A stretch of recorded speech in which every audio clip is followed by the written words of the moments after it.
guys, welcome to Eyes Closed with Silverstein. I'm here with Shane. Super stoked to have you, honestly. Thank you. Thanks for having me. Cool. Do you know that you were actually the first heavy band that I saw live? Because you guys supported Simple Plan on the 2006 Euro tour. I think that was your first time out there. No, we'd been over here a couple times, but that was, the first kind of big tour we did. And it's funny you say that because still to this day, anywhere we play, people always say, "Oh yeah, I saw you guys with Simple Plan," but we didn't play the UK on that tour. It must have been in mainland Europe. You saw us. So I'm from Germany, so I saw you guys in Hamburg, and it was my first actual live show experience, and I was just like, oh my god, Yeah. it was. I remember it like it was yesterday. It's one of my favorite tours ever. Do you have any inside jokes or any particular kind of memories from that tour that you can share? Oh man, it's been a while. I just said it feels like yesterday, and you put me on the spot. And I just think those guys, were a bunch of Canadians hanging out in Europe, and these shows were crazy big, and those guys just love to have fun, And I remember when we were in Hamburg specifically, Hamburg is known for the red light district, and there's this one particular Burger King restaurant that's in the Reeperbahn where all the prostitutes hang out, and they were telling us about this Burger King, and I was like, oh, that's crazy, that's so weird.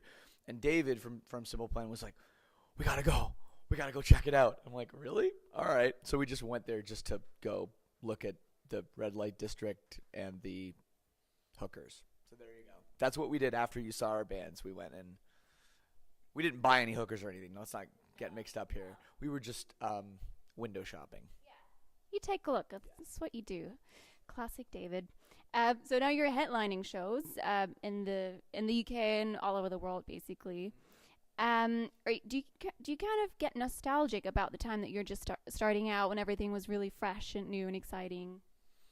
I think some ways you miss the old days when things were really new and fresh and exciting. And, it's funny, a lot of our stories we have are from the first couple tours we did in a van. And, now that we're older and we have a bus and stuff, a lot less crazy stuff kind of happens, which I guess is just the way it is, I guess you get less hungry or motivated because it's not the first time. No? I wouldn't say that at all. I think we're more hungry and motivated about different things. We're more hungry and motivated about putting on a great show and about, that side of things, and more kind of the professional aspect of what we do, which is way more important. It's just the funny, stupid stuff we used to do when we were younger, and we'd ride around in a van and, whatever, get in trouble.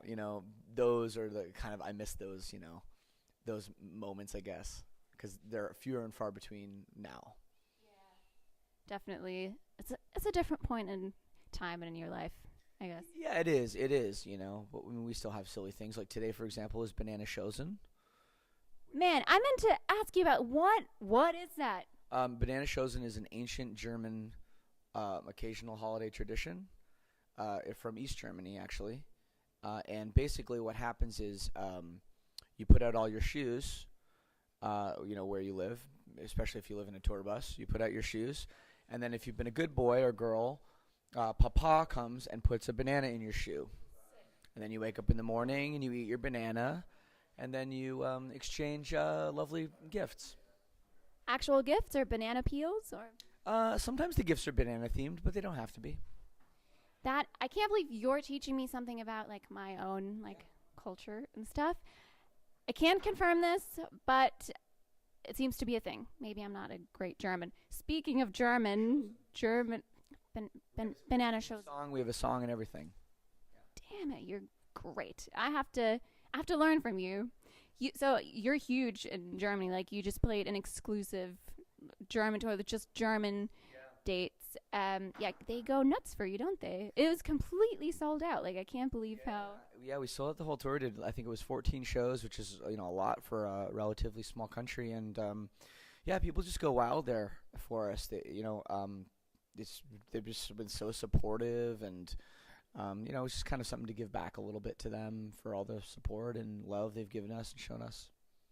What are some of the weirdest or funny moments with German fans? Because you mentioned that they do something that's something called the review, where they Yes. The review is my favorite thing ever. Now, German people are known to be quite serious, and they like to come up to you after the show and say, "Oh, your show tonight, uh, pretty good. Last time, much better.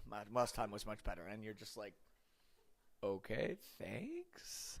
And then they'll do another thing where they'll say, last time you play 18 songs. Tonight only 17. Why is this? Is you guys old and tired and can't play as many songs?" Like, no, just didn't realize. I don't know. Yeah. So they're very. I mean, you got to hand it to them. They're very attentive to these things. Extremely, maybe a bit too much. So you've been around for 17 years almost, no? Crazy long time. And so you've kind of seen the rise of newer bands like Sleeping with Sirens or Touche Amore, or even like pop punk bands like State Champs or The Story So Far. And on Debt Reflection, I really love the Afterglow. Did you kind of draw inspiration from some of these newer bands? I don't know. I mean, it's like weird, like we started the interview talking about Simple Plan. That's a pop punk band, and a band we toured with a lot. And so I don't think we've always intentionally distanced ourselves from that kind of music. And, even early on in our career, we had, like a song like Hear Me Out, which is, kind of a pop punk song. And, I used to play in a punk rock band. So I don't think it's taking a new influence really from any of those bands you mentioned. They're all great bands. I think it was just a song we kind of wrote, and then we had the music done, and then we decided, well, what are we going to do over this? Is it going to be something I'm going to sing and scream over? And we actually took quite a long time to write the vocals, and then just realized that it just worked better with just kind of singing, and it sort of turned into the poppiest song on the record, but also one of our favorites. And live, it's crazy how well it goes over. You're on the road for most of the months of your lives.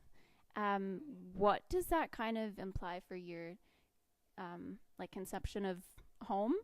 Like, does that have any implications? Or You're asking totally the right question for me, especially. I was in a relationship for a long time and lived in downtown Toronto with another person, and that came to an end, and it was like, okay, now what? Like, I can live wherever I want. I can do whatever I want. So I spent pretty much the whole last year and a half living in different cities, living in Airbnbs, traveling, visiting friends, like just sort of living this very nomadic lifestyle, which in some ways was great for my personal growth and experiencing different things, and in some ways made me feel like I didn't have a home.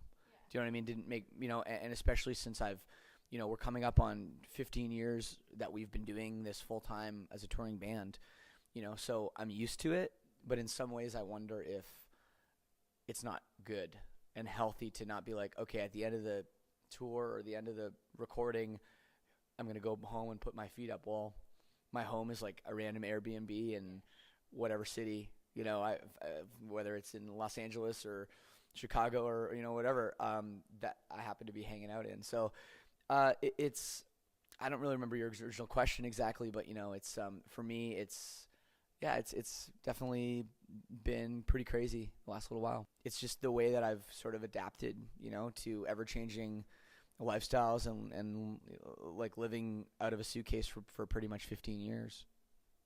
Damn, that's a long time to be doing that, but you're still killing it. I'm still, I went through some dark times, and it's pretty well documented, and some things I've talked about with the Dead Reflection record, but, now I'm happier than I've ever been. So it's a good feeling. That's a great note to sort of to finish this interview on. Shane, thank you so much. Really appreciate it. Really looking forward to seeing you guys play. And Debt Reflection is my jam. Really loving it. So thank you again. Have a great show tonight. Cheers.